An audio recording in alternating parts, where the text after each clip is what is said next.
ఎప్పుడూ ఆనందంగా ఉండాలంటే కొన్ని ముఖ్యమైన విషయాలు గుర్తుపెట్టుకోండి. Very important. నీ ఆనందం ఇతరుల చేతుల్లో పెట్టకండి. ఒక్కసారి ఆలోచించండి. నా ఆనందము ఎవరి చేతిలో పెడుతున్నాను అని. మా ఆయన గనక అలా ఉండింటే అయిపాయ్.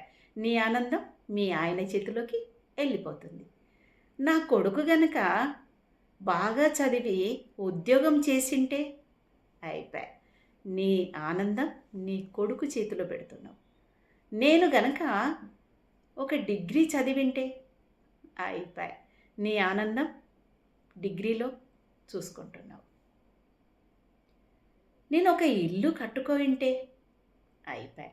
నీ ఆనందం ఇంటిలో పెడుతున్నావు. నన్ను అతను ఎందుకు బాధ పెట్టాడు? ఎందుకు తిట్టాడు? నీకు ఆనందం ఎక్కడుంది? బాధ పెట్టాడని ఆలోచిస్తుంటే నీకు ఆనందం ఎక్కడుంది? అతను నిన్ను మెచ్చుకునేంత వరకు ఇంక బాధపడుతూనే ఉంటావు కదా!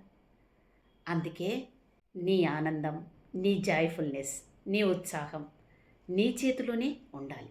ఎప్పుడూ ఆనందంగా ఉండటం అనేది నీ చేతిలోనే ఉండాలి. Thank you.